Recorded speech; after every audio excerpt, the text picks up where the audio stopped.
अस्सलामु अलैकुम वरहमतुल्लाहि वबरकातुहू। अब हम टॉपिक पढ़ रहे हैं कि कैपेसिटर्स इन पैरेलल। ओके,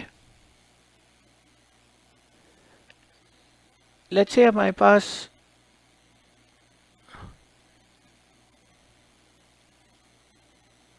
इस तरह से तीन कैपेसिटर्स हैं जो कि पैरेलल में लगे हुए हैं। ओके, और इनके अक्रॉस हमने पोटेंशियल डिफरेंस अप्लाई कर दिया है V volts. Okay, V volts, और यहाँ पर स्विच हमने लगाया हुआ है और ये स्विच जो है वो लेट्स से क्लोज है। अब ये कैपेसिटर है लेट्स C1, C2 और ये C3। जो कैपेसिटर C1 है इसके अक्रॉस जो चार्ज होगा वो डिफरेंट होगा फ्रॉम कैपेसिटर C2 और कैपेसिटर C3 से, क्योंकि सारे कैपेसिटर्स की कैपेसिटेंस डिफरेंट है। तो इस वजह से जब कैपेसिटेंस डिफरेंट होगी तो चार्जेस उसके ऊपर स्टोर डिफरेंट होंगे, क्योंकि हमें ये पता है कि Q is equal to CV। अभी अगर देखें वोल्टेज को, अगर हमें वोल्टेज इज कांस्टेंट करता हूं, वोल्टेज इज कांस्टेंट, तो चार्ज है वो डायरेक्टली प्रोपोर्शनल हो जाएगा कैपेसिटेंस के।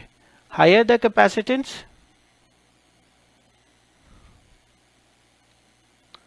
Higher will be the charge deposited या चार्ज स्टोर्ड। ओके, सो ये आपको समझ में आया कि Q is equal to CV है। लेट्स से वोल्टेज कांस्टेंट है, यानी मसलन क्या है कि ये 5 वोल्ट है और 5 वोल्ट है और यहाँ पे कैपेसिटर है 2 माइक्रोफैरेड्स का और यहाँ पे कैपेसिटर है लेट्स से 5 माइक्रोफैरेड का।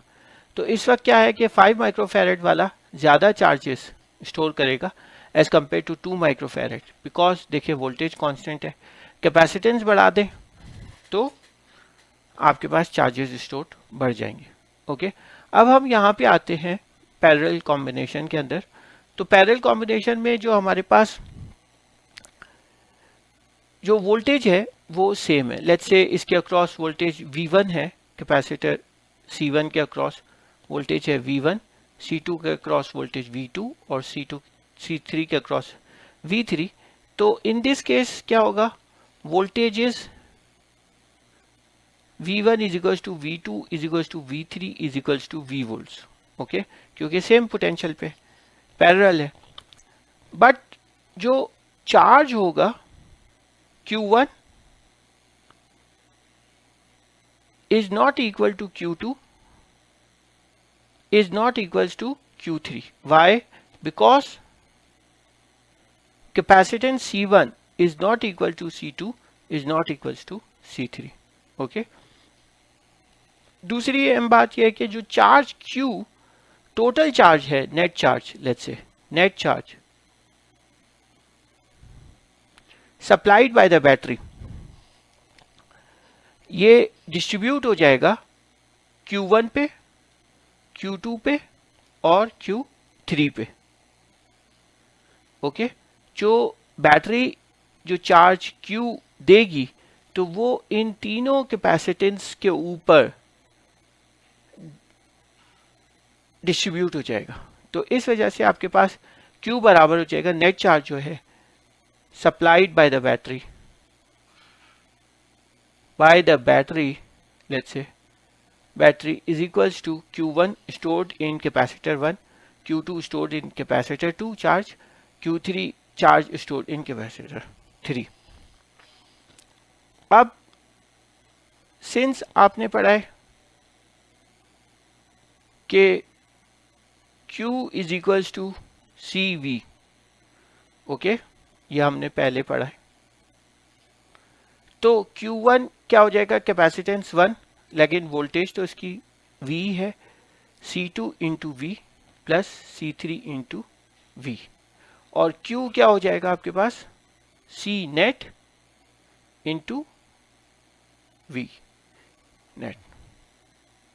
ओके, यहां से V कॉमन निकाल लें, C1 plus C2 plus C3 is equals to C net into V, V और वी कैंसिल हो गया, तो therefore C net is equals to C one plus C two plus C three. ये आपके पास एक इक्वेशन आ गई।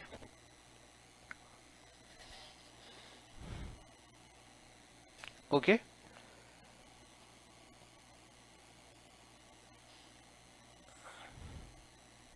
और if we have n numbers of capacitance, तो इसी फॉर्मूले को हम कर देंगे C net is equals to C one n numbers of capacitance in parallel C1 plus C2 plus C3, okay, plus dot dot dot 3 dot plus Cn, okay, n छोटा n। I hope so ये चीज clear है। एक important बात है कि दो equivalent resistance है, equivalent resistance of the parallel combination, equivalent capacitance, sorry,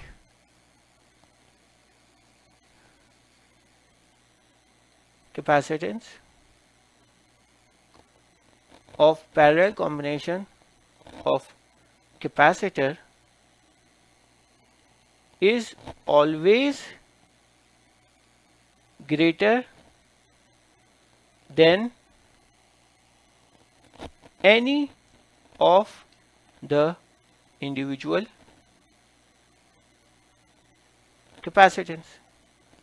इसका मतलब क्या है? देखिए सी नेट, लेट्स से अगर हमारे पास C1 है 2 माइक्रोफैरेड और C3 है 3 माइक्रोफैरेड, और लेट्स से C1 C2 और C3 आपके पास लेट्स से 5 माइक्रोफैरेड, तो सी नेट टोटल कितना हो जाएगा इन पैरेलल, और ये सब पैरेलल में है, राइट, इन पैरेलल, तो होगा क्या 10 माइक्रोफैरेड आएगा।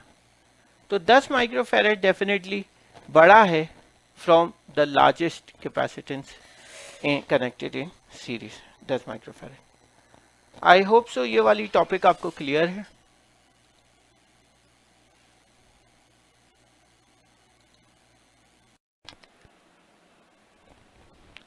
अब हम पैरेलल कॉम्बिनेशन ऑफ कैपेसिटर्स के ऊपर एक न्यूमेरिकल करते हैं, एग्जांपल है, ओके। लेट्स से हमारे पास 3 कैपेसिटर्स गिवन है, C1 C2 C3, 3 microfarad 4 microfarad और 5 माइक्रोफैरेड रिस्पेक्टिवली। इनके अक्रॉस एक बैटरी लगाई हुई है 6 वोल्ट की। अब हमें टोटल कैपेसिटेंस निकालनी है, तो हमने पहले पढ़ा है कि in parallel combination C net जो होता है या सी effective C1 plus C2 plus C3 होता है, ओके। तो क्योंकि ये पैरेलल कॉम्बिनेशन में है तो सिंपली आप इनकी कैपेसिटेंस को ऐड कर दीजिए, 12 माइक्रोफैरेड इसकी कैपेसिटेंस आ जाएगी, तो नेट कैपेसिटेंस आपके पास आ जाएगी 12 माइक्रोफैरेड। तो इसका आंसर हो जाएगा 12 माइक्रोफैरेड, ओके। नेट हमें देखनी है कि वोल्टेज अक्रॉस ईच कैपेसिटर्स। अब देखिए ये पैरेलल है तो इन सब के अक्रॉस क्या है 6 वोल्ट आएगी, तो voltage across this all 3 capacitors will be same. तो voltage across C1 is equals to voltage across C2 is equals to, इसको हम मिटाते हैं, is equals to voltage across C3 is equals to 6 volt. Next क्या है आपके पास, the quantity of charge on each capacitors. क्योंकि हमें पता है charge is directly proportional to the applied voltage, charge is equals to C times V, जहां पे C कैपेसिटेंस है। तो अब हमें Q1 निकालना है, तो C1 इंटू V तो कांस्टेंट है, तो C1 की वैल्यू क्या हो जाएगी Q1 अपॉन V1, ओके। तो Q1 आपके पास Q1, अब लेट्स से आपको Q1 निकालना,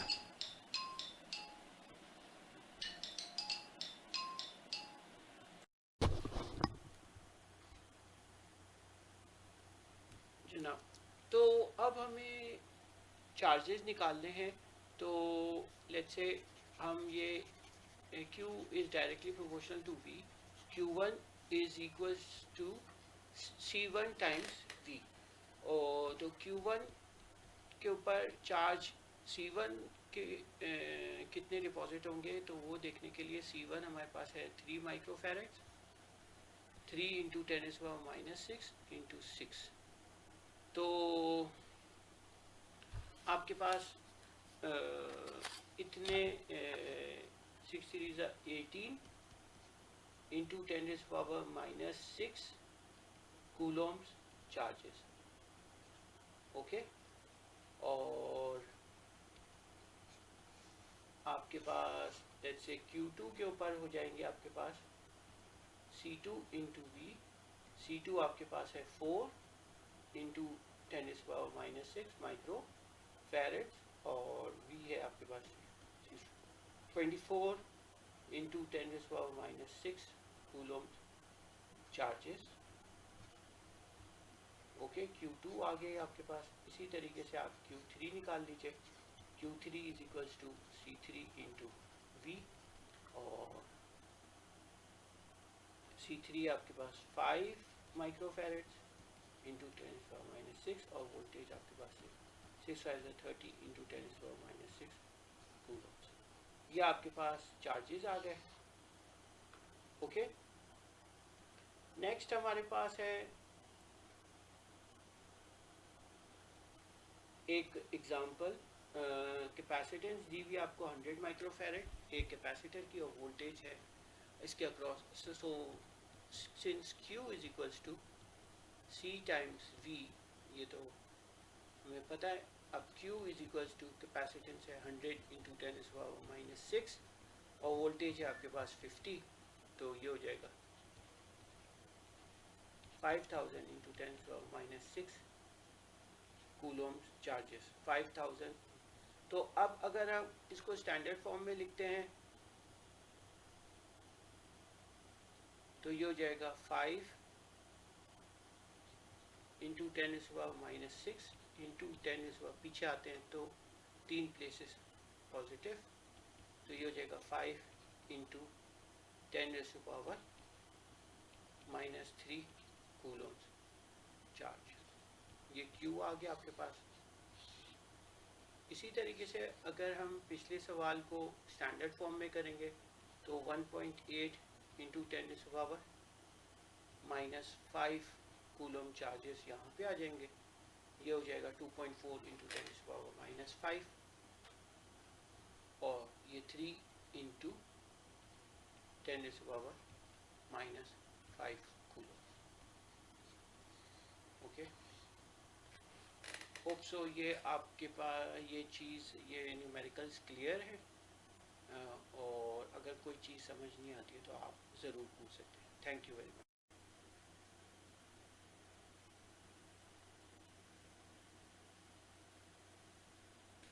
आप इस Q को यूँ भी लिख सकते हैं कि 5 इंटू 10⁻⁻3 का मतलब है 5 मिली कूलम्स, ओके।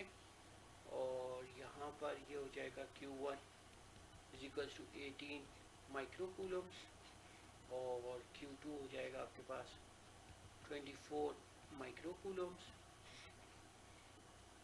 और Q3 आपके पास हो जाएगा 30 माइक्रो कूलम्स, क्योंकि 10⁻⁻6 का मतलब होता है। आई होप सो ये क्लियर है। वंस अगेन अगर कोई चीज़ क्लियर नहीं है तो आप पूछ सकते हैं।